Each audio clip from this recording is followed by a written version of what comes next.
அல்லாஹ்வுடைய தூதர் ஸல்லல்லாஹு அலைஹி வஸல்லம் சொன்னார்கள், ஒரு அடியான் ஒரு பாதையிலே பயணம் செய்கிறான். அவனை சந்திப்பதற்காக அல்லாஹ் ஒரு மலக்கை அனுப்புகிறான். அவர் இந்த தோழரை பார்த்து கேட்டார், எங்கே செல்கிறாய்? அவர் சொன்னார், இந்த ஊரிலே ஒரு சகோதரன் இருக்கிறான், அவனை சந்திப்பதற்காக செல்கிறேன். அந்த மலக் கேட்டார், ஏதாவது உலக காரியங்கள் தேவை அவரிடத்திலே இருக்கிறதா? அதை பெறுவதற்காக செல்கிறாயா? அவர் சொன்னார், இல்லை, அவரை நான் அல்லாஹ்விற்காக நேசிக்கிறேன், அதற்காக அவரை சந்திக்க செல்கிறேன். இந்த பயணத்துடைய நோக்கம் எதுவும் இல்லை, அல்லாஹ்வுடைய நேசம்தான். அந்த மலக்கின் வாயிலாக அல்லாஹ் இந்த ஒட்டுமொத்த சமூகத்திற்கும் ஒரு செய்தியை அந்த தோழரின் மூலமாக அல்லாஹ் கூற வைத்தான். அந்த மலக் அந்த தோழரிடத்திலே சொன்னார், அல்லாஹ்விற்காக அவரை சந்திக்க செல்கிறாயா?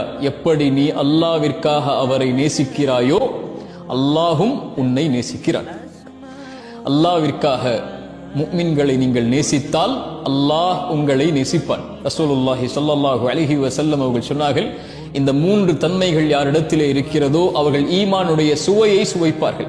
அதில் ஒரு தன்மை, ஒருவரை நேசித்தால் அது யாராக இருந்தாலும், உங்கள் தந்தை, உங்களுடைய தாய், உங்களுடைய மனைவி, உங்களுடைய குழந்தைகள், உன் சகோதரன், உன் தோழன், உன் நண்பன், உன் சமூகத்தில் இருக்கக்கூடியவர்கள் அல்லது அல்லாஹ்விற்காக இருக்கக்கூடியவர்களில் யாரை நீங்கள் நேசித்தாலும், அல்லாஹ்விற்காக நேசித்தால் அவர்கள் ஈமானுடைய சுவையை சுவைப்பார்கள். இந்த உலக வாழ்வு ஒரு தற்காலிக வாழ்வுதான்.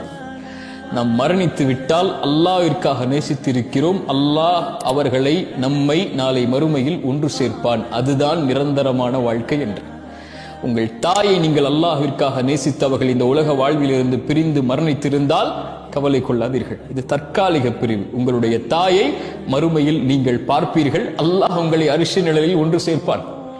உங்கள் கணவனை நீங்கள் பிரிந்திருந்தால், பிள்ளையை பிரிந்திருந்தால், உங்கள் மனைவியை பிரிந்திருந்தால், உங்கள் சகோதரனை, நண்பனை, தோழர்களை, அல்லாஹ்விற்காக நேசித்த யாரை நீங்கள் பிரிந்திருந்தாலும் கவலை கொள்ளாதீர்கள். இது பிரிவு, தற்காலிக பிரிவு. அல்லாஹ்விற்காக நேசித்தவர்களை அல்லாஹ் நாளை மறுமையில் ஒன்று சேர்ப்பார். அல்லாஹ்வுடைய தூதர் அதனால் தான் சொன்னார்கள், ஒருவரை நீங்கள் நேசித்தால் அறிவித்து விடுங்கள் அவருக்கு, நான் உன்னை அல்லாஹ்விற்காக நேசிக்கிறேன். இன்னி உஹிப்புக ஃபில்லாஹ்.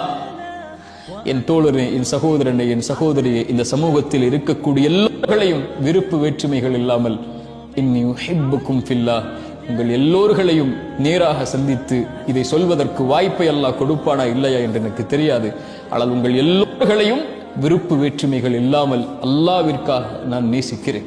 இது என்னுடைய செய்தி. உங்களுடைய செய்தியும் நீங்கள் நேசிக்கக்கூடிய உறவுகளுக்கு அறிவித்து விடுங்கள். அது உங்கள் தாயாக இருக்கலாம், உங்கள் மனைவியாக இருக்கலாம், கணவனாக இருக்கலாம், பிள்ளைகளாக இருக்கலாம். அல்லாஹ்வுடைய தூதருடைய அறிவிப்பு அது. அறிவித்து விடு, அல்லாஹ்விற்காக உன்னை நேசிக்கிறேன் என்று.